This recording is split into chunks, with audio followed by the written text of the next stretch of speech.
मंगलमय मंगल करण वीतराग विज्ञान। नमो ताहि जाते भय अरहंतादि महान। करि मंगल करि हो महा ग्रंथ करन के कान। जाते मिले समाज सब पावे निज पद राज। पावे निज पद राज। इस भव तरु का मूल एक जानहु मिथ्या भाव। ताको करि निर्मूल अब करिए मोक्ष उपाव। करिए मोक्ष उपाव।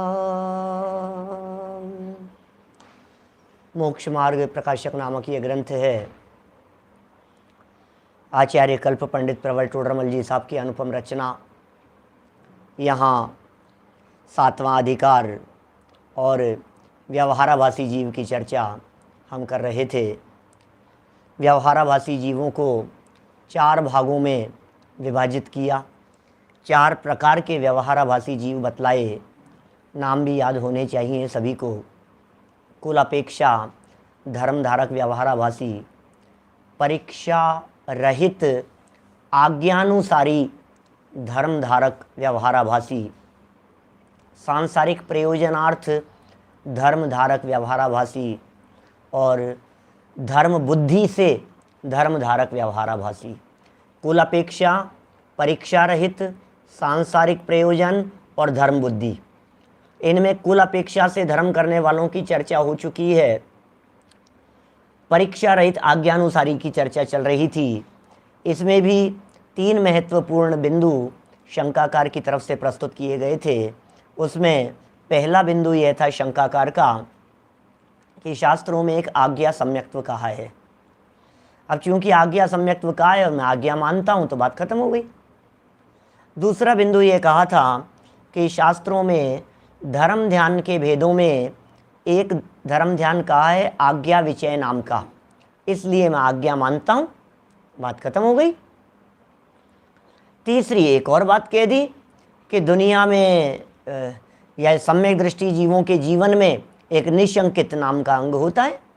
यदि मैं परीक्षा करूंगा, यदि मैं प्रश्न चिन्ह खड़ा करूंगा तो फिर मेरे निशंकित अंग कैसे रहेगा। तो इस तरह से 3 बातों को बेस बनाकर ये परीक्षा रहित आज्ञानुसारी जीव की चर्चा चल रही थी। टोडरमल जी ने कह दिया भैया जनागम में प्रकरण बहुत सारे हैं, जैन शास्त्रों में बहुत तरह के विषय कहे हैं। उन सभी विषयों में से जिन विषयों की परीक्षा हो सकती हो उनकी तो परीक्षा करना, जिनकी परीक्षा नहीं हो सकती हो उनको आज्ञा प्रमाण से स्वीकार करना। लेकिन आज्ञा तभी मानना जब कुछ विषय की परीक्षा करके उसकी प्रमाणता सिद्ध हो जाए, उसका प्रामाणिकपना सिद्ध हो जाए। देखिए पेज नंबर 216 पर यहाँ अपना प्रकरण चल रहा है। 216 पेज पर दूसरी लाइन में एक शब्द आया था जिसके बारे में कल जिज्ञासा व्यक्त कर ली गई थी कि आखिर यह शब्द कौन सा सही है। इसमें से प्रमाद शब्द जो हमारी इन पुस्तकों में, जो अभी नई पुस्तकें वितरित की गई है सभी के पास में, उनमें बिल्कुल ठीक है। प्रमाद शब्द, प्रमाद छोड़कर परीक्षा करने से सच्ची परीक्षा होती है, प्रमाद ही छोड़ने योग्य है। जिन पुस्तकों में प्रमाण छोड़ करके लिखा है वो प्रमाण को बदल करके प्रमाद कर लेवें। 90% पुस्तकों में तो सही ही छपा होगा। प्रकाशन का फ़र्क हो जाता है, बार बार रिपीट होता है, जब टाइप होता है, रीटाइप होता है तो उसमें फ़र्क पड़ जाता है। देखिए तो क्या कह दिया, सच्चे बहुत सुंदर प्रश्न उठाया था कि साहब गलत परीक्षा हो जाए तो हम क्या करें, हम तो छद्मस्त हैं, हमारे माध्यम से यदि गलत परीक्षा हो जाएगी तो बोले नहीं होगी, चिंता मत कर, लेकिन तू पक्षपात करके परीक्षा मत करना। एक चीज़, जब भी परीक्षा करे किसी की उसमें पक्ष व्यामोह मत रखना, गड़बड़ हो जाएगी। पक्ष व्यामोह से निर्णय गलत हो जाते हैं। ये तो मेरा बच्चा है, ये तो मेरा भाई है, निर्णय गलत हो जाते हैं। ये मेरी पत्नी है, ये मेरे परिचित हैं, अरे ये तो हमारे बहुत सगे हैं, इनसे तो हमारा बहुत क्लोज रिलेशन है। सुनो, निर्णय गलत हो जाएंगे। आप पक्ष व्यामोह में निर्णय सही नहीं कर पाएंगे। यही कारण है कि मजिस्ट्रेट भी जब अपने परिवार का केस होता है तो वे निर्णय नहीं करते। यही कारण है कि बड़े बड़े सर्जन, डॉक्टर्स भी अपने परिवार के लोगों का ऑपरेशन नहीं करते। बहुत बड़ा सर्जन है, बहुत बड़ा डॉक्टर है, पूरे दुनिया भर के लोगों के ऑपरेशन उसने किए हैं, लेकिन जब अपनी पत्नी का ऑपरेशन करना होता है तो उसके हाथ धूजेंगे, कांप जाएंगे, वो नहीं कर पाएगा। माने ये पक्ष जो हैं ये गलत निर्णय करा देने में एक हेतु बन जाता है। इसलिए पक्ष में व्यामोह छोड़कर और प्रमाद छोड़कर यदि आप परीक्षा करेंगे तो आपकी परीक्षा सच्ची परीक्षा होगी। साहब, शास्त्रों में विरुद्ध कथन है, किस किस की परीक्षा करें। एक बहुत सुंदर बात कह दी, शास्त्रों में तो बहुत सारे कथन है, हम किस किस की परीक्षा करेंगे, आप ही बता दो किस किस की परीक्षा करें। तो कल हमने इस बिंदु को थोड़ा सा विशेष रूप से हाईलाइट किया था। देवगुरु धर्म, जीवादिक तत्व और बंध मोक्ष, भैया ये तो प्रयोजनभूत बातें हैं, इनकी तो परीक्षा करना, देवगुरु धर्म की परीक्षा करना। सच्चे देव कौन है, सच्चे गुरु कौन है, सच्चा धर्म क्या है, इनकी तो परीक्षा की जानी चाहिए कसौटी पर कस करके, क्योंकि इनमें ही यदि शिथिलता बरतेगा तो सारा धर्म बिगड़ जाएगा।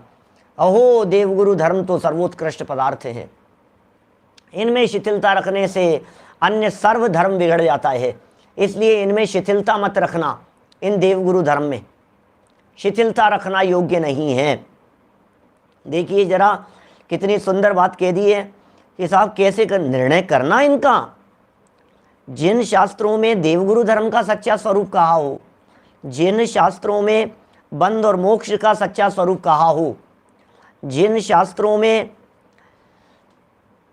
जीवादिक तत्व की बातें बराबर कही हो, तो कहते हैं उन शास्त्रों की सर्व आज्ञा को प्रामाणिक मान लेना। फिर यदि उन शास्त्रों में वीतरागता के पोषण के लिए जो कोई, जब वीतरागता से बात सच्ची हो गई तो फिर भूगोल की चर्चा हो, चाहे कर्म की चर्चा हो, चाहे गुणस्थान की चर्चा हो, ऐसी चर्चाएं हो जिनमें आप तर्क युक्ति न्याय नहीं लगा सकते हो, सबको सच्चा मान लेना। ये सब बातें अपन कल कर चुके थे विस्तार से। अब देखिए नीचे, जैसे पेज नंबर 216 है, जैसे लोक में जो पुरुष प्रयोजनभूत कार्यों में झूठ न बोले, क्या गजब बात कहते हैं टोडरमल जी साहब हैं? वह प्रयोजन रहित कार्यों में कैसे झूठ बोलेगा। हमारे कहने से मत मानो, आप निर्णय करो। जो व्यक्ति प्रयोजन भूत में झूठ नहीं बोल रहा है वो अप्रयोजन भूत में झूठ क्यों बोलेगा। जब हमने किसी व्यक्ति के बारे में निर्णय कर लिया ये व्यक्ति ईमानदार व्यक्ति है, सुनो, हमने एक मैनेजर रखा, कैशियर रखा, और उस कैशियर के सामने हमने करोड़ों रुपये छोड़े और 1 रुपया करोड़ों रुपयों के अंदर उसने फेर फार नहीं करी। कई बार हमने परख लिया, बिल्कुल अनजान बन करके भी उसके सामने राशि रख दी, नोट रख दिए, फिर भी उसने कभी हेर फेर नहीं करी। अब कोई व्यक्ति हमसे आकर के कह रहा है कि उसने 200 रुपये चोरी कर लिए, हम कैसे भरोसा करेंगे। नहीं कर सकता है वो 200 रुपये की गड़बड़, क्योंकि जो 2000, 2 लाख, 2 करोड़ रुपयों के अंदर कहीं कभी 1 रुपये की हेर फेर नहीं की है। हमें विश्वास है, भरोसा है। जब इतने रुपयों में नहीं कर सकता है तो इतनी सी बात में कैसे कर लेगा। जहां प्रयोजनभूत मैटर हो, जहां उससे रिलेशन रखता हो, उसमें भी उसने कभी गड़बड़ी नहीं की, तो फिर किसी दूसरे व्यक्ति के संदर्भ में वो क्यों झूठ बोलेगा। 2 रुपए के पेन के संदर्भ में वो क्यों झूठ बोलेगा कि मैंने नहीं लिया। आप इल्जाम लगा रहे हो कि इसने पेन चोरी कर लिया, 2 रुपए का पेन है और वो कह रहा है मैंने नहीं लिया। नहीं साहब झूठ बोल रहा है, ये तो झूठ बोल रहा है। अरे कैसे झूठ बोलेगा। प्रयोजन भूत में जो व्यक्ति गड़बड़ नहीं करता वो अप्रयोजन भूत में क्यों झूठ बोलेगा। कितना जबरदस्त तर्क है। द्रव्यादिक अन्य द्रव्यों की चर्चाएं, परद्रव्यों की चर्चाएं, भूगोल की चर्चाएं मारगणा स्थान की चर्चा, जीव समाज की चर्चा, आलू में अनंत जीव हैं, जमी कंद खाने योग्य नहीं है, ये सब अप्रयोजन भूत बातें हैं। कौन सा बहुत प्रयोजन सिद्ध हो जाएगा उनसे? क्यों झूठ बोलेंगे उन विषयों के संदर्भ में? पानी की एक बूंद में असंख्यात जीव हैं, इन बातों के बारे में क्यों झूठ बोलेंगे? कोई लेना देना ही नहीं है, कोई मतलब ही नहीं है, झूठ बोलने का कोई प्रयोजन ही नहीं है। कितनी कितनी गजब की बात कह रहे हैं यहाँ पर। लोक में दुनियादारी में, लोक में माने घर गृहस्थी में, लोक में मतलब आपके व्यापार रोजगार की परिस्थितियों में, जो पुरुष प्रयोजन भूत कार्यों में झूठ न बोले, जहां उसका प्रयोजन सद रहा था उसमें भी उसने झूठ नहीं बोला, वह प्रयोजन रहित, जिनसे कोई प्रयोजन नहीं है, जिनसे कोई मतलब नहीं है, ऐसे प्रयोजन रहित, बोलो बेप्रयोजन वाले कार्यों में कैसे झूठ बोलेगा? उसी प्रकार जिस शास्त्र में प्रयोजनभूत देवादिक का स्वरूप अन्यथा नहीं कहा, प्रयोजनभूत देव, प्रयोजनभूत गुरु, प्रयोजनभूत धर्म, प्रयोजनभूत जीवादिक, प्रयोजनभूत बंध मोक्ष की चर्चाएं, प्रयोजनभूत जिनसे हमारे सुख दुख का, प्रयोजनभूत का मतलब क्या है? प्रयोजनभूत माने क्या है? पहले की थी ये चर्चा, जब चौथा अधिकार प्रारंभ किया था तो वहां बहुत सुंदर चर्चा की थी इस प्रकार की। प्रयोजनभूत माने क्या? बोलो। जिनके श्रद्धा ज्ञान आचरण के बिना हमारा दुख दूर न हो सके और हमें सुख की प्राप्ति न हो सके, उसका नाम है प्रयोजनभूत, उसे प्रयोजनभूत कहते हैं। ये परिभाषा आई थी, देखिए आप 78 नंबर पेज पर, 78 नंबर पेज पर प्रयोजनभूत क्या है देख लेना आप, लाइन तलाश लेना, एक भाव बतला रहा हूं आपको। जिनके श्रद्धा ज्ञान आचरण के बिना दुख दूर न हो, क्या, और ये जीव सुखी न हो सके, इस जीव का प्रयोजन तो एकमात्र सुख प्राप्त करना है। बतलाइए इसके बारे में क्यों झूठ बोलेगा कि ये क्या है और क्या नहीं है? देखो, उसी प्रकार जिस शास्त्र में प्रयोजनभूत देवादिक का स्वरूप अन्यथा नहीं कहा, उसमें प्रयोजन रहित द्वीप समुद्र आदि का। अरे साहब, किसने कह दिया? ये आपका जैन भूगोल जो है ना, ये तो बिल्कुल ही झूठा है ही नहीं, बिल्कुल। सैटेलाइट से सारी तस्वीरें आ रही है, पूरा चक्कर लगा लिया है दुनिया का, कितनी बार कितनी तरह से चक्कर लगा लिया है, पूरी दुनिया ख्याल में आती है। न तो हमारे को मेरू पर्वत दिखाई देता है, न हमारे को विजयार्ध दिखाई देता है, न हमारे को हिमवन महाहिमवन दिखाई देते हैं, न हमारे को इस दुनिया में कहीं सिमंदर भगवान दिखाई देते हैं। सब बातें झूठी है, कोई दम नहीं है इन सब बातों में। इसलिए भूगोल तो छोड़ दो, बाकी जैन धर्म सच्चा है। जैन धर्म को सच्चा मानता हूं मैं, जैन धर्म तो सच्चा है। बोलो, जैन धर्म तो सच्चा धर्म है, लेकिन जैन धर्म में ये जो भूगोल की चर्चा, आदमी चंद्रमा पर नहीं गया, कैसी बातें करते हो? चंद्रमा के ऊपर अकृत्रिम चित्रालय बतला रहे हो तुम? नहीं नहीं नहीं नहीं, ऐसे नहीं हो सकते। सूर्य चंद्र ग्रह नक्षत्र तारों को आप ये बतला रहे हो कि इसमें ये सब है, विमान है, अकृत्रिम चित्रालय हैं, देव लोग रहते हैं, ये सब बातें कैसे बनेगी? चांद के ऊपर जाया है आज आदमी, तो मैं आपसे ये पूछ रहा हूं कि चांद पर आदमी जाकर के आया है, उसकी बात को तो आप सच्चा मान रहे हो, और वीतरागी दिगंबर संतों की बातों को आप सच्चा नहीं मान रहे हो। परीक्षा करके देखो जरा उस व्यक्ति के बारे में, जिस व्यक्ति ने ये बात कही है कि हम चंद्रमा पर जाकर के आए हैं। जिन लोगों ने ये बात कही है, क्या उन्होंने अपने जीवन में कभी झूठ नहीं बोला? क्या उन्होंने कभी मायाचारी नहीं करी? क्या वे धोखाधड़ी बेईमानी नहीं करते हैं? क्या वे बिल्कुल ईमानदार हैं? क्या वे शराब नहीं पीते हैं? क्या वे नशे में बात नहीं करते हैं? क्या वे लोभी लालची नहीं है? बोलो, क्या उन्हें यश प्रतिष्ठा मान सम्मान की चाह नहीं है? सोचो जरा, जिन लोगों ने वो बात कही है और जिन्होंने ये बात कही है, क्या इनका निर्णय करो। ओहो, राग भाव में धर्म मानना, जिन मत में मिथ्यात्व कहा। क्या बोलो, राग भाव में धर्म मानने का निषेध किया है, द्वेष का निषेध किया है, कषायों का निषेध किया है। बोलो ये जिन धर्म की बातें सच्ची होगी कि? परीक्षा करो, पहले दो व्यक्तियों की परीक्षा करो, ये व्यक्ति और ये व्यक्ति, ये बात कहने वाले व्यक्ति और ये बात कहने वाले व्यक्ति। अब करो दोनों में निर्णय, करो फैसला। ये व्यक्ति सत्य महाव्रत के धनी हैं, ये व्यक्ति इनके सच झूठ का ठिकाना नहीं है, ये व्यक्ति बिना छना जल भी नहीं पीते हैं, ये व्यक्ति शराब की 3 बोतल रोजाना चढ़ाते हैं। बोलो ये व्यक्ति मर्यादित भोजन करते हैं, विधि पूर्वक भोजन करते हैं, विधि मिल जाए तब छना हुआ जल भी एक बार लेते हैं दिन भर में, जिस समय विधि मिल जाए उस समय, और ये नहीं करते। किसको निर्णय तो करो।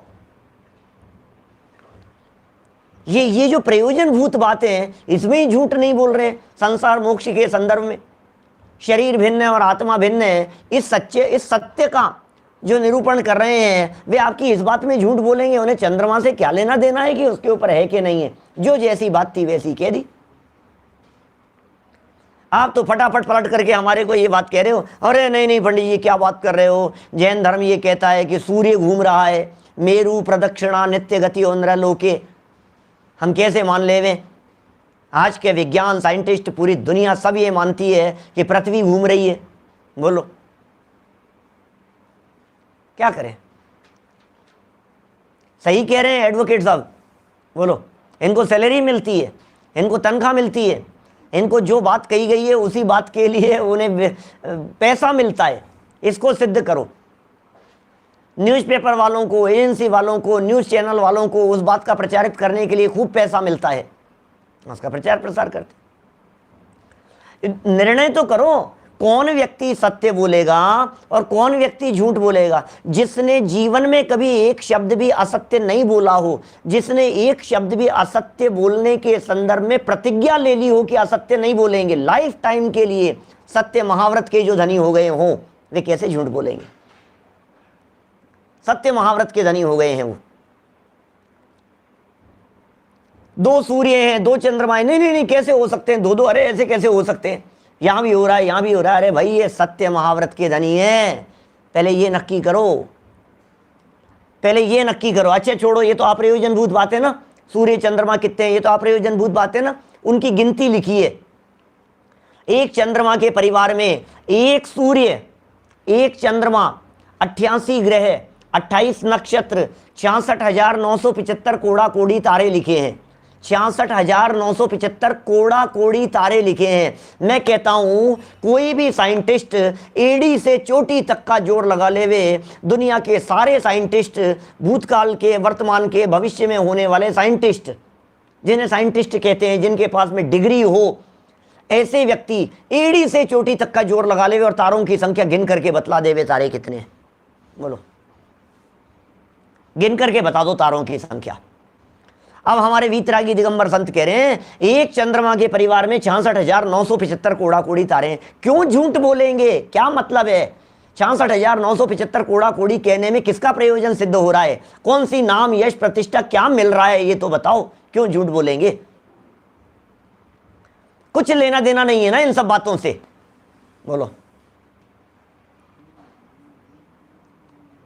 अब आप ये कह सकते हैं, बहुत सुंदर प्रश्न उठता है ऐसा सामने से कि साहब ये 66,975 कोड़ा कोड़ी आप साबित करके बतला दो। अरे हम साबित करके इस तरह से बतला रहे हैं कि ये संख्या नेमिचंद्र सिद्धांत चक्रवर्ती आचार्य देव ने कही है, ये संख्या यतिवृषभ आचार्य देव ने कही है, ये संख्या अकलंक देव आचार्य देव ने कही है, ये संख्या पूज्यपाद आचार्य देव ने कही है, ये संख्या विद्यानंदी आचार्य देव ने कही है, ये संख्या अनगिनती कर्णानुयोग के विशेषज्ञ महान वीतरागी संतों ने कही है। सबके सब तो झूठे नहीं हो सकते हैं। यही इनकी प्रामाणिकता और सत्यता का आधार है कि सब लोग बराबर कह रहे हैं।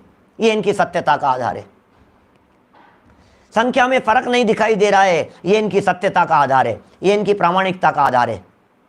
इसे कहते हैं प्रामाणिक, इसका नाम प्रामाणिक है। सोचना जरा ये प्रामाणिकता क्यों है। मैंने जब वीतरागी संतों की इस प्रकार की प्रामाणिकता की बात कही, एक बार देवलाली के अंदर चलाया था विषय, तो अपने हेमचंद जी भाई साहब बोले मेरे से, ब्रह्मचारी हेमचंद जी साहब बोले यार क्या गजब तर्क दिया, सारे के सारे झूठे हो जाएंगे क्या, काल्पनिक कैसे हो सकती है ये बात। दो व्यक्तियों की बात यदि आपस में मिल रही है और दोनों अलग अलग कोने में, एक उत्तर भारत में एक दक्षिण भारत में है, एक 4वीं शताब्दी में हुआ है, एक 9वीं शताब्दी में हुआ है, एक कहाँ हुआ है, एक कहाँ हुआ है, और सारी बातें कहाँ से आई बात, ये दिव्य ज्ञान है भाई साहब, अंदर से निकली हुई बातें हैं।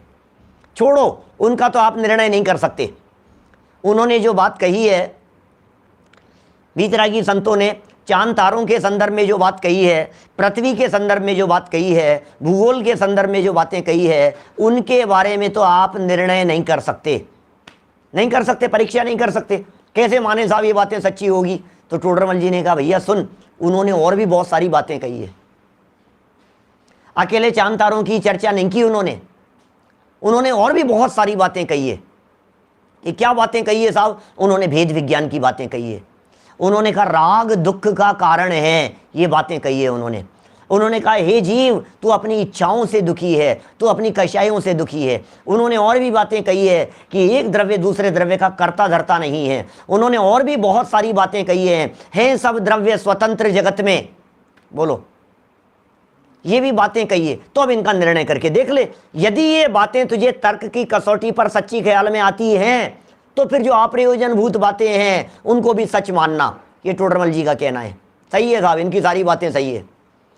इन्होंने बातें कही पैसे में सुख नहीं है, विषयों में सुख नहीं है, 100% अनुभव में आती है, पर तर्क की कसौटी पर कस करके देखा है, बात बिल्कुल सही है। इन्होंने ये बात कही है कि सच्चा मोक्ष मार्ग वीतराग भाव है, राग का सद्भाव जहां तक रहेगा तब तक यह जीव संसार में परिभ्रमण का पात्र बना रहेगा। वीतरागता सच्चा धर्म है, ये बात कही है, बात सच्ची है भैया। दो द्रव्य एक दूसरे के कर्ता धर्ता नहीं है, पर द्रव्य में हमारी चलती नहीं है, जीव अजीव तत्व का निर्णय है ये, दो द्रव्यों की एक दूसरे के ऊपर चलती नहीं है। यार बात तो 100% सही है, इनकी परीक्षा करके देख लो किसकी किसके ऊपर चलती हुई दिखाई दे रही है, बात तो सही है। इसका मतलब अब इन्होंने जो अप्रयोजनभूत बातें कह दी, बोले वो भी सच्ची है। ये सच्ची थी ना सारी, जिनका हमने निर्णय किया ये सब सच्ची थी ना, कि हाँ साहब ये सब तो सच्ची थी, तो फिर ये झूठ क्यों बोलेंगे? बोलो क्या गजब तर्क दे रहे हैं यार टोडरमल जी साहब हैं। उसमें प्रयोजन रहित लाइन देखो क्या कह रहे हैं, प्रयोजन रहित द्वीप समुद्रादिक का कथन अन्यथा कैसे होगा, क्योंकि देवादिक का कथन अन्यथा करने से वक्ता के विषय कषाय का पोषण होता है। बहुत सुंदर तर्क दे दिया। देवादिक का अन्यथा कथन क्यों किया आपने? अरे अपने भगवान ही देखो कैसे सो रहे हैं मजे से, हैं तो फिर अपन भी सो। भगवान ही पत्नी के साथ में बगल में बैठे हुए हैं, कितने अच्छे लग रहे हैं, देखो आप जोड़े से भगवान बैठे हुए हैं यहाँ पर, कैसे अच्छे लग रहे, तो फिर अपन भी अपनी पत्नी को साथ में रखो, तो इतना प्रैक्टिकल सा दिखता है अपने को। तो देवादिक के बारे में यदि तुमने विषय कषाय का पोषण कर दिया, गुरु को ही यदि तुमने विषय कषाई मान लिया, तो फिर स्वयं तो अपने विषय कषाय का पोषण करोगे ही। देव के कथन में गड़बड़ हो गई, गुरु के कथन में गड़बड़ हो गई। अरे धर्म में तुमने वीतराग की जगह राग को मिला लिया, धर्म में धर्म के नाम पर विषय कषाय का पोषण कर दिया। तुमने कह दिया भैया डांडिया करो डांडिया करो डांडिया करो, क्या इससे धर्म होता है? खूब धर्म होता है, इससे कर्म झड़ते हैं। बोलो आप करो करो जरा, इससे धर्म होता है, तो फिर क्या होगा? दुनिया में हर व्यक्ति डांडिया करने को तैयार हो जाएगा। बोलो नाचने से धर्म होता है। अच्छा बोलो मैं ये कह दूं, सुनो भैया आपको मालूम है एक नई रिसर्च की है मैंने, एक लड्डू खाने से 10 ग्राम कर्म की निर्जरा होती है, एक लड्डू खाने से। आप कहोगे यार पंडित जी यार ये तो गजब बात कह दी यार आपने। हाँ 100% पंडित जी बहुत सही बात कह रहे हो, बहुत सही कह रहे हो। इससे क्या होता है, वो क्षुधा नाम का एक वेदनी नाम का कर्म है ना, क्षुधा वेदनी कर्म, उसकी निर्जरा होती है, भूख नहीं लगती है, बात बिल्कुल सही है। और उसको कर लेने के बाद में फिर भोजन करने की इच्छा भी मिट जाती है, इच्छाओं पर भी विजय प्राप्त कर लिया जाता है। पंडित जी बहुत अच्छी बात कर रहे हो, लड्डू खाने के बाद में क्या होता है, पेट भी भर जाता है, इच्छाओं पर कंट्रोल हो जाता है, फिर इच्छाएं नई उत्पन्न नहीं होती है क्योंकि भोजन भर जाता है। पंडित जी क्या होता है, लड्डू खाने के बाद में मन भी प्रसन्न रहता है, तो धर्म में भी मन लगता है। बहुत अच्छा धर्म बतलाया आपने, जय हो जय हो जय हो। अब कौन नहीं मानेगा ऐसा धर्म, बतलाओ मुझे। हर व्यक्ति अरे यार ये तो बहुत अच्छा धर्म बतलाया यार आप। अरे भैया जहाँ विषय कषाय का पोषण किया जाएगा सारे दुनिया के लोग, हाँ भैया ये तो अच्छी बात है। तो धर्म में घुसा दिया तुमने विषय कषाय को, अब विषय कषाय को धर्म में घुसा दिया, अब धर्म का कपड़े पहना दिए उसे, धर्म का चोला पहना दिया, तो दुनिया का हर व्यक्ति कहता है ऐसा धर्म कौन नहीं करना चाहेगा। खाओ पियो और धर्म का धर्म, ऐसा धर्म कौन नहीं करना चाहेगा? ऐसी यात्रा पर कौन नहीं करना जाएगा जिस यात्रा पर खूब पिकनिक होती हो, खान पीन होते हो, मौज मस्ती होती हो, नाच गान होते हो, खिलाया जाता हो, गेम खिलाए जाते हो, डांडिया होते हो, नाच गान होते हो, मौज मस्ती होती हो, गप्पे लड़ाए जाते हो, हैं सारी सुविधाएं। अब क्या है फिर यात्रा में? करो आप खूब यात्रा, बहुत अच्छा है, मजे आ गए साहब, क्या आनंद आया, क्या आनंद आया। भैया जनवाणी क्या कह रही है उसे देखो, क्या कह रहे हैं ये, कितना सुंदर कथन है यार टोडरमल जी का। एक एक वाक्य ऐसा लगता है बिल्कुल समर्पित हो जाओ एक एक वाक्य के ऊपर, ऐसा वाक्य दिखाई देता है। क्योंकि देवादिक का कथन अन्यथा करने से, हमने वक्ता जो भी है यदि वो देव का कथन अन्यथा करेगा तो अपने विषय कषाय का पोषण होगा क्या? लड्डू खाए परम गुरु होए, बोलो ऐसा। हमारे धर्म जी बहुत अच्छे गाते हैं, बहुत बहुत अच्छी आवाज़ है इनकी, हमारे बहुत फेमस है यहाँ हमारे इस एरिया में। धर्मचंद जी जैन बहुत अच्छे भजन, इनकी आवाज़, इनकी गाना इनका जो है, और तुरंत इन्होंने लिख दिया लड्डू खाए परम गुरु होए, ऐसा लगता है, ऐसा चलता है। देखो देवादिक का कथन अन्यथा करने से, अब क्यों किया आपने अन्यथा ये बतलाओ? देव के बारे में आपने ऐसा क्यों कहा? इसलिए कहा कि मैं भी तो कर पाऊंगा। जब मैंने कह दिया मेरे गुरु ही करते थे तो फिर क्या होगा? तो फिर मुझे कौन मना करेगा? जब मैं ये कह दूंगा हमारे भगवान ही ये काम करते हैं तो फिर मुझे कौन मना करेगा? मेरे लिए तो रास्ता खुल जाएगा ना अपने विषय का पोषण करने के लिए, कषाय का पोषण करने के लिए। बोलो, ये कह रहे हैं यहां। प्रश्न उठाया, देवादिक का अन्यथा कथन तो विषय कषाय के लिए किया, बात तो समझ में आ गई, परंतु उन्हीं शास्त्रों में अन्य कथन अन्यथा किस लिए कहे? बोलो, दूसरे कथन अन्यथा उन्होंने किस लिए कहे, ये बतलाइए आप। क्या बोलो? समाधान, प्रश्न समझ में आया क्या आपके? भाई बहुत सारे कथन अन्यथा अन्यथा मिलते हैं जो जनागम से विरुद्ध होते हैं कथन। आपने देवादिक के कथन तो अन्यथा कर दिए, दूसरे शास्त्रों की बात कर रहे हैं, अन्य मत के शास्त्रों की बात कर रहे हैं, ऐसा समझ लीजिए आप। अन्य मत के शास्त्रों में जम्बूद्वीप की चर्चाएं मिलेगी, अन्य मत के शास्त्रों में खान पीन की चर्चाएं मिलेगी, अन्य मत के शास्त्रों के अंदर बहुत बहुत इधर उधर की बातें सूर्य चंद्रमा वगैरह की मिलेंगी। तो वो कथन अन्यथा क्यों करेंगे? देवादिक की तो समझ में आ गई, प्रयोजन संबंधी बातें। तो कहते हैं, देखो बहुत सुंदर जवाब दिया है, यदि एक ही कथन अन्यथा करे तो उसका अन्यथापना शीघ्र प्रकट हो जाएगा। सारे सच्चे मोती रखे हुए हैं, एक यदि उसके अंदर कोई झूठा रख देगा तो तुरंत पकड़ में आ जाएगा, यार ये अलग दिखाई दे रहा है, और भिन्न पद्धति ठहरेगी नहीं। इसलिए बहुत कथन अन्यथा करने से भिन्न पद्धति ठहरेगी। बहुत सारे कथन, इसके बारे में भी कर दो, इसके बारे में भी कर दो, इधर उधर की दुनिया भर की बातें और अपनी चला दो, तो फिर क्या होगा? एक बात होती तो उस बात को निकाल दिया जाता। अब बहुत सारी बातें हो गई तो फिर बात को नहीं निकाला जाता है, फिर ये कहा जाता है भाई साहब ये भी एक संप्रदाय है, ये भी एक मत है, ये भी एक प्रकार की मान्यता मिलती है, ऐसा होता है।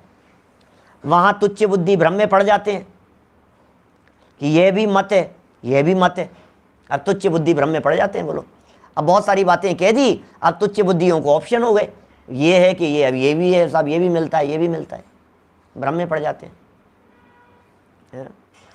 इसलिए प्रयोजन भूत का अन्यथापना मिलाने के लिए, प्रयोजन भूत का अन्यथापना मिलाने के लिए अप्रयोजन भूत कथन भी अन्यथा बहुत किए हैं। विषय कषाय का पोषण करने वाले दुनिया भर में बहुत लोग होंगे, अप्रयोजन भूत कथन भी अन्यथा बहुत किए हैं। तथा प्रतीति कराने के अर्थ,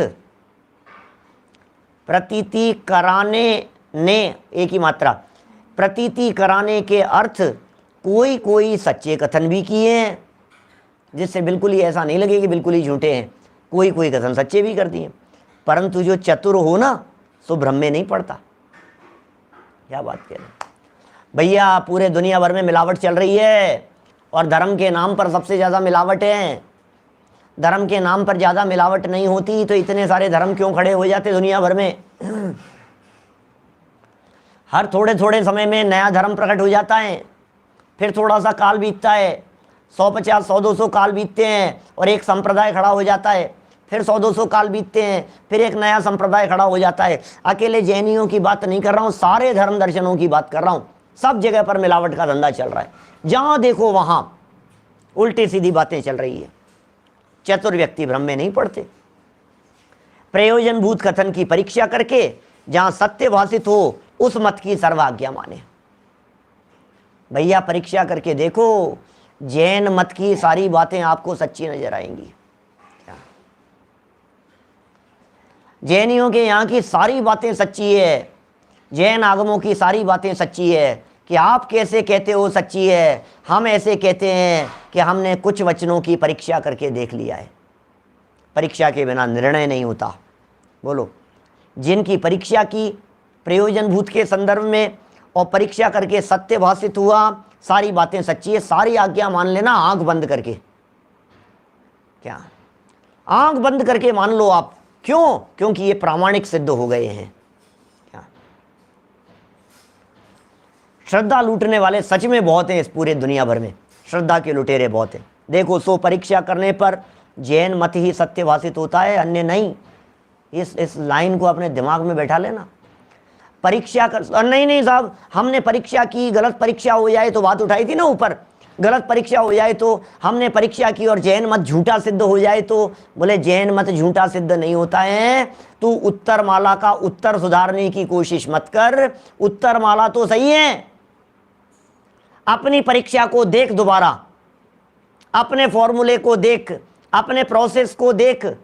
कहीं ना कहीं अपने निर्णय में गलत हुई होगी, गड़बड़ी हुई होगी, कहीं ना कहीं अपने द्वारा प्रमाद किया गया होगा, कहीं ना कहीं अपने द्वारा अन्यथा परीक्षा की गई होगी। एक बार निर्णय करेगा तो जैन मत सत्य ही भाषित होता है। क्या? बुद्धि को सही कर, शास्त्र को सही मत कर, सीधी सी बात है। मैथमेटिक्स के सवाल करते हैं तो क्या होते हैं, इधर सवाल लिखा हुआ होता है और किताब के पीछे आंसर लिखे हुए होते हैं। इधर सवाल लिखा है, सवाल किया हमने, सवाल करने पर जो आंसर आया उस आंसर का क्या किया, उस आंसर को लास्ट में मिलाया। मिला नहीं यार, क्या करो, आंसर को बदल दो, गोला लगा, उसको सुधार, उसमें काट पीट कर, नहीं वो सही है, अपने को देख। ये कह रहे हैं टोडरमल जी ने, कहते परीक्षा करने पर जैन मत और सत्य भाषित होता है। ये क्या हुआ? परीक्षा करने पर जैन मत सच्चा भाषित होता है। कर तो सही परीक्षा, परीक्षा करके तो देख। यदि तू परीक्षा करके देखेगा तो जैन मत सच्चा ही मिलेगा तुझे। कि साहब मुझे तो सच्चा नहीं दिख रहा है, तू सच्ची परीक्षा कर। ये उत्तर माला है, ये वाक्य है, ये निष्कर्ष वाक्य है। इस निष्कर्ष वाक्य में कह दिया गया है जैन मत सच्चा ही होगा, सच्चा भाषित होता है, अन्य नहीं। कसावट है इस वाक्य में, अन्य नहीं। क्योंकि क्यों साहब ऐसा कैसे कह दिया आपने? क्या बोलो, क्या करें बोलो? तो जवाब दे दिए, क्योंकि कारण सहित बतला रहे हैं ये सही क्यों है। हमने जो ये वाक्य कहा है जैन मत ही सच्चा है, जैन मत की बातें ही प्रामाणिक हैं, अन्य की नहीं, इसका हेतु क्या है? क्योंकि इसके वक्ता सर्वज्ञ वीतराग हैं, वे झूठ किस लिए कहेंगे। तो ये जो दो बातों का मिल गया है ना कॉम्बिनेशन, क्या वीतरागता और सर्वज्ञता, ये दो चीज़ें जब आपस में मिल गई है ना, वीतरागी और सर्वज्ञ, ये दो चीज़ें का कॉम्बिनेशन जहाँ हो जाता है, इसका मतलब ये है कि वहाँ असत्यता की गुंजाइश ही नहीं रहती, गुंजाइश ही नहीं रहती। कि साहब इन्होंने मेरे साथ में धोखा किया है, इन्होंने धोखा किया है, क्यों करेंगे धोखा? आप बताओ धोखा क्यों करेंगे? इन्होंने मेरे ऊपर गलत इल्जाम लगाया है, कहेंगे आप बताओ क्यों लगाएंगे? क्या आप बताओ तो सही। टोडरमल जी कहना चाह रहे हैं जो व्यक्ति किसी व्यक्ति को जानता नहीं हो जिसके साथ में किसी का राग द्वेष होने की संभावना नहीं हो, किसी मजिस्ट्रेट के ऊपर कोई व्यक्ति इल्जाम लगाए कि उन्होंने गलत फैसला दिया है, तो हम पूछते हैं ये मजिस्ट्रेट साहब आपको जानते हैं क्या, कि जानते तो नहीं है। आपका कोई रिश्ता है कि नहीं, आपसे किसी तरह की कोई दुश्मनी की, बोले नहीं। कि इन्होंने कहीं से पैसे खाए हैं कि नहीं, ये बेईमान व्यक्ति है कि नहीं, लेकिन झूठा, तो फिर क्यों लगाएंगे झूठा इल्जाम, ये तो बताओ। कोई बात असत्य निकलने के पीछे दो महत्वपूर्ण कारण होते हैं, अज्ञानता और राग द्वेष। कल भी कही थी शायद बात, कल परसों भी कही थी इस तरह की बात, पहले भी कही है, पहले अध्याय के अंदर भी इस प्रकार की चर्चाएं आई थी, बालबोध वितराग विज्ञान पाठमालाओं के अंदर भी कही है। दो कारण से व्यक्ति झूठ बोलता है, क्या बोलो, सोचना जरा। दो कारण से व्यक्ति झूठ बोलता है, या तो राग द्वेष से झूठ, या तो मैं इसलिए झूठ बोलूं कि मैं आप लोगों से सबसे पैसे ले रहा हूं, मुझे पैसा मिलेगा तो मैं आपके अनुसार बोलूंगा, भाई साहब इसमें क्या है कि साहब आपने ऐसी बात क्यों कही, आपने कभी कुछ कहते और कभी कुछ कहते। आपको मालूम है अकबर बीरबल का एक किस्सा इस प्रकार का, अकबर और बीरबल के साथ में एक इस प्रकार की परिस्थिति बनी। बीरबल और अकबर दोनों घूमने के लिए जा रहे थे, क्या तो गार्डन में घूमने जा रहे थे और देखा बहुत सुंदर सुंदर फूलों की सुगंध आ रही थी। तो अकबर ने तारीफ करी फूलों की, अरे यार कितने सुंदर फूल हैं, देखो आप कितने सुंदर दिखाई दे रहे हैं गुलाब के फूल, और खुशबू कितनी अच्छी आ रही है। तो बीरबल ने भी प्रशंसा की, हाँ महाराज बहुत अच्छे हैं गुलाब, देखो इसीलिए तो अपन ने बाग बगीचों के अंदर लगाया है क्या। तो इतने में उसने, अकबर ने गुलाब के फूल को तोड़ने की या छूने की कोशिश करी तो कांटा चुभ गया उसमें से। अरे यार बहुत बेकार है ये पौधा, तो हटा दो यहाँ से। हाँ महाराज बिल्कुल सही कह रहे हो आप, ये कांटे हैं इसके अंदर, तो कितना तकलीफ देने वाले हैं। अकबर को बड़ा आश्चर्य हुआ, कैसी बात कर रहा है। थोड़ी देर बाद में क्या हुआ, आगे चले तो बैंगन के पेड़ लगे हुए थे, बैंगन के, उसकी तारीफ करी महाराज ने। तो उसने कहा हाँ महाराज कितने सुंदर दिखाई दे रहे हैं, देखो आप बहुत अच्छे हैं। अब उसकी तारीफ करने लगी, महाराज इसीलिए तो इस बैंगन के माथे के ऊपर ताज रखा हुआ है, ताज, बैंगन देखो बैंगन, बैंगन के माथे पे ताज इसीलिए तो रखा है, बहुत अच्छा है बहुत अच्छा है। घर पर बैंगन की सब्जी बनी, अकबर के यहाँ सब्जी बहुत बेकार थी, ना पसंद आई, ये क्या बकवास है ये। वहीं बीरबल खड़े थे, हाँ महाराज बिल्कुल सही कह रहे हो आप, बैंगन तो बहुत खराब चीज है, इसीलिए तो इसका नाम बैंगुन रखा है, बेगुण, जिसमें गुण नहीं हो। अकबर को बड़ा आश्चर्य हुआ, उसने पलट करके कहा कि बीरबल समझ में नहीं आ रही है, सुबह से मैं देख रहा हूं मेरी हाँ में लाते हो। मैंने गुलाब के लिए अच्छा कहा तो अच्छा कहने लग गए, कांटे से खराब कहा तो खराब कहने लग गए, बैंगन अच्छा बोला तो अच्छा कहने लग गए, खराब कहा तो खराब कहने लग गए। बीरबल ने कहा महाराज एक बात समझ लेना आप, मैं आपका मंत्री हूं, गुलाब और बैंगन का मंत्री नहीं हूं, मैं तो वही बोलूंगा जो आप बोलोगे। क्या, मैं मंत्री तो आपका हूं। ये बात यहां कहना चाह रहे हैं भाई साहब, कोई भी व्यक्ति पक्ष व्यामोह से कब बोलेगा, जब उसका उसके साथ में कोई संबंध होगा। जहां संबंध है वहां समझ लीजिए वो उसके फेवर में या उसके अनफेवर में, जो भी जैसी परिस्थिति बनेगी वैसा फैसला सुना देगा। यहां कह रहे हैं, यहां कितनी स्पष्ट बात कह दी है, वक्ता वीतरागी है, वक्ता सर्वज्ञ है। वीतरागी है इसलिए किसी से कोई लाग लपेट नहीं है, सर्वज्ञ है माने सब कुछ जानते हैं। अब वीतरागी और सर्वज्ञ हैं, किस लिए झूठ बोले, बोलो। इस प्रकार जिन आज्ञा मानने से जो सच्चा श्रद्धान हो उसका नाम आज्ञा सम्यक्त्व है। बात उठाई थी ना प्रश्न, पीछे 95 पेज पर उठाई थी ना ये चर्चा, जिसमें ये कहा था आज्ञा सम्यक्त्व का है, इसलिए अरे आज्ञा सम्यक्त्व का मर्म समझा रहे हैं। आज्ञा सम्यक्त्व का सही अर्थ क्या होता है? आज्ञा सम्यक्त्व का सही अर्थ ये होता है, यस बॉस, ये आज्ञा सम्यक्त्व का सही अर्थ नहीं होता है। आज्ञा सम्यक्त्व का सही अर्थ ये होता है यथार्थ रीति से प्रयोजनभूत बातों का निर्णय करें, और निर्णय करने पर जैन मत ही सच्चा है उसे स्वीकार करें, तब आज्ञा सम्यक्त्व होता है।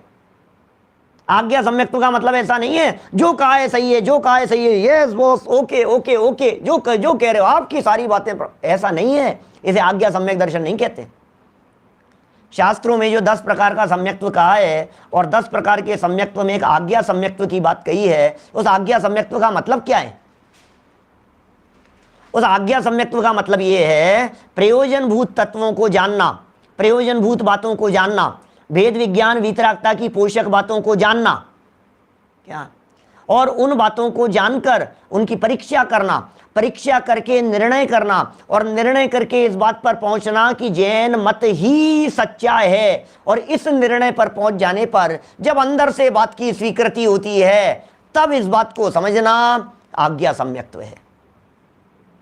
बिना परीक्षा किए हुए आज्ञा को मान ले हुए इसे आज्ञा सम्यक्त्व थोड़ी ना कहते। परीक्षा करके निर्णय किया, अब आज्ञा स्वीकार है, तब आज्ञा सम्यक्त्व होता है। श्रद्धा जुड़ा है ना आज्ञा। अब आज्ञा सम्यक्त्व में आज्ञा को तो मान लिया, सम्यक्त्व को नहीं देख रहा है। 2 शब्द है ना भाई साहब, आज्ञा सम्यक्त्व। ये आज्ञा तो मानता है, जो हुकुम, जैसी आज्ञा, जैसा आपका हुकुम। अब ये आज्ञा को तो मान रहा है, लेकिन साथ में सम्यक्त्व भी तो जुड़ा हुआ है। सम्यक्त्व माने होता है श्रद्धा, सच्ची श्रद्धा। आज्ञा जो कही है उसके ऊपर सच्ची श्रद्धा जब हो तब आज्ञा सम्यक्त्व कहलाता है। आज्ञा मानी तो सच्ची श्रद्धा कब होगी? जब इस आज्ञा का निर्णय होगा, जब इस आज्ञा का परीक्षा पूर्वक भरोसा होगा। परीक्षा पूर्वक इस आज्ञा के ऊपर भरोसा हुआ, फिर जिस निर्णय पर पहुंचे, अब जो सम्यक दर्शन होगा तब आज्ञा सम्यक्त्व होगा। 2 शब्दों में से एक शब्द को तो स्वीकार कर, आज्ञा आज्ञा आज्ञा। अरे आज्ञा के साथ में सम्यक्त्व भी जुड़ा है, वो क्यों भूल जाते हो आप? आज्ञा सम्यक्त्व हो गई बात। और वहीं उसी आज्ञा के साथ में, उसी आज्ञा सम्यक्त्व के काल में वहां एकाग्र चिंतन करने होने से उसी का नाम आज्ञा विषय धर्म ध्यान है। क्या गुरुदेव का जो वचन है ना बार बार में, एम नक्की कर, एम निर्णय कर, एम अनुभव कर। तो ये निर्णय क्या चीज है? निर्णय होता है परीक्षा पूर्वक, और जब निर्णय हो जाता है तब सम्यक्त्व होता है, आज्ञा सम्यक्त्व। देखो, यदि ऐसा न माने और बिना परीक्षा किए ही आज्ञा मानने से सम्यक्त्व व धर्म ध्यान हो जाए। दूसरी बात, आज्ञा विषय जो धर्म ध्यान का है ना, धर्म ध्यान, ध्यान का लक्षण क्या है? ध्यान का लक्षण है एकाग्र चिंता निरोधो ध्यान। ये ध्यान का लक्षण है। एक को अग्र करके चिंताओं का निरोध, उसका नाम ध्यान है। तो निर्णय करके विकल्प मुक्त हो गए तब जाकर के ध्यान हो गया, आज्ञा विषय नाम का धर्म ध्यान। निर्णय करके जब आप किसी उस जगह पर पहुंचेंगे तब आज्ञा विषय नाम का धर्म ध्यान कहलाएगा। सुनो जरा, बहुत गजब बात कह रहे हैं नीचे। 3 लाइनें और पढ़ूंगा, 3.25 लाइनें हैं, 4.25। यदि ऐसा न माने और बिना परीक्षा किए ही आज्ञा मानने से सम्यक्त्व मान लेवे, बिना परीक्षा की आज्ञा मानने से वो धर्म ध्यान मान लेवे, तो जो द्रव्यलिंगी आज्ञा मानकर, गजब तर्क है भाई साहब, टोडरमल जी किस गहराई में बैठ करके बात करते हैं। क्या द्रव्यलिंगी आज्ञा मानकर मुनि हुए, द्रव्यलिंगी मुनि हो गए साहब। क्यों मुनि हुए? अरे भाई साहब, मुनि बने बिना मोक्ष नहीं जाते, इसलिए मुनि हुए। क्यों मुनि हुए द्रव्यलिंगी? इसलिए मुनि हुए क्योंकि जनागम में कहा है नग्गो विमोक्ष मग्गो। द्रव्य संग्रह उसमें अपने अष्टपाउड के अंदर लिखा है नग्गो विमोक्ष मग्गो, नग्नता के बिना मुक्ति नहीं है, इसलिए मैं हुआ हूं। आज्ञानुसार साधन द्वारा, आज्ञानुसार साधन करता है। क्या बोलो, ग्रेव्यक पर्यंत जाते हैं साधन करके, जैसी जनवाणी में आज्ञा है उसका साधन करते हुए 9वें ग्रेव्यक तक चले जाते हैं। उनके मिथ्या दृष्टिपना कैसे रहा? फिर तो आज्ञा सम्यक्त्व से उनको सम्यक दृष्टि मान लेना चाहिए। लेकिन द्रव्यलिंगी मिथ्या दृष्टियों की बात चल रही है, द्रव्यलिंगी आज्ञा मानने वालों की बात चल रही है। द्रव्यलिंगी सम्यक मतलब सारी क्रियाएं पालन कर रहा है। द्रव्यलिंगी 28 मूल गुणों का पालन कर रहा है, सब मूल गुणों का बराबर पालन कर रहा है वो द्रव्यलिंगी। 28 मूल गुण निरतिचार पालन किए जा रहे हैं, देख करके चलता है, विधि पूर्वक भोजन ग्रहण करता है, आहार ग्रहण करता है, विधि मिल जाने पर सारे कार्य करता है, नग्न दिगंबर, रंच मात्र परिग्रह उसके साथ में नहीं है, पीछी कमंडल उसके साथ में है, और जैसी जनवाणी की आज्ञा है वैसी मान रहा है। तो कहते हैं भैया अब मिथ्या दृष्टि कैसे रहा, कुछ तो कमी रह गई होगी उसके जीवन में। तुम आज्ञा आज्ञा की बात कर रहे हो, द्रव्यलिंगी के जीवन में क्या कमी रह गई है ये बतला दो आप, तो बोलो। जवाब दे रहे हैं इसलिए कुछ परीक्षा करके आज्ञा मानने पर ही सम्यक्त्व व धर्म ध्यान होता है। क्या क्या कह दिया, परीक्षा करके आज्ञा मानो, परीक्षा करो, और परीक्षा कर ली, ये गुरु सच्चे गुरु हैं, अब आज्ञा मानो। क्या परीक्षा कर ली हमने, ये वीतरागी संत हैं, इनकी बातें सच्ची है, अब इनकी आज्ञा मानो। तो परीक्षा करके आज्ञा मानने पर ही सम्यक्त्व भी होता है और धर्म ध्यान भी होता है। लोक में भी किसी प्रकार परीक्षा होने पर ही पुरुष की प्रतीति करते हैं। अब इसके बारे में, इस लाइन के बारे में तो चाहे जितने उदाहरण आप लगा सकते हैं आपकी डे टू डे लाइफ में। ये जो अंतिम वाक्य पढ़ दिया है ना, लोक में भी, अब लोक की चर्चा में क्यों करूं प्रवचन में, आप तो सब लौकिक व्यक्ति हैं, लोक में हैं, घर गृहस्थी में रहते हैं, परिवार में रहते हैं, समाज में रहते हैं।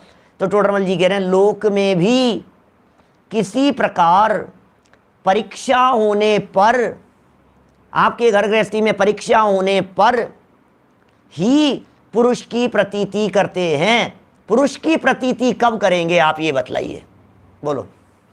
पुरुष को प्रामाणिक कब मानेंगे आप? कोई व्यक्ति पहली बार दोस्त बना, भी आज जिंदगी में पहली बार मिला है, आपको भरोसा नहीं होगा? 5 साल पुरानी दोस्ती है, 25 साल पुरानी मित्रता है हमारी, तो विश्वास कैसा होता है बताओ? 40 साल पुरानी हमारी दोस्ती है, पक्की दोस्ती है, अब विश्वास कैसा होता है उस दोस्त के ऊपर, ये बतलाइए। तो धीरे धीरे धीरे धीरे विश्वास बनता है कि नहीं, बोलो। हस्बैंड वाइफ का एक दूसरे के ऊपर विश्वास कब बनता है? पहले दिन से। धीरे धीरे धीरे धीरे साथ में लाइफ जीते जीते जीते जीते जीते हुए विश्वास बन जाता है, विश्वास की प्रगाढ़ता आती है। ये टोडरमल जी ने कह दिया, पुरुष की प्रतीति कब करते हैं? परीक्षा होने पर। अनेक बार हमने इन मित्रों को जांचा है, परखा है, देखा है, जीवन की कठिन से कठिन परिस्थिति में हमने देखा है, इस दोस्त ने मेरा साथ निभाया है, ये मेरे साथ कैसे गलत कर सकता है, ये निर्णय। सो इस तरह से यहाँ 2 प्रकार के जो वचन कहे थे, एक आज्ञा सम्यक्त्व वाला, एक आज्ञा विषय धर्म ध्यान वाला। इन 2 पॉइंट की चर्चा पंडित जी ने यहाँ तक पूरी की है। अब तीसरा विषय, तीसरा जो संशय की बात कही, शंका की बात कही है, संशय करने पर शंका नामक दोष आएगा, इस बिंदु की चर्चा कल यथा समय अपन करेंगे। अभी की बात को यहीं विराम देते। निज निधि निज में बताई, यह अनंत उपकार है, उसके लिए जिन वाणी माँ को वंदना शत बार है, वंदना शत बार है। आज यद्यपि रविवार है, लेकिन क्रमबद्ध की क्लास आज भी चलेगी, और विशेष गहरे अध्ययन स्वाध्यायी करने वालों के लिए प्रवचन सार 99वीं गाथा का प्रकरण आज क्रमबद्ध की क्लास में दोपहर में 4:20 पर चलने वाला है। 3:30 बजे जो क्षत्र चूड़ामणि है वो यथावत चलेगा, और 8 बजे जो चर्चा चल रही है वो भी यथावत चलेगी, है ना। 9 बाणों का नमो हरिहंताणं।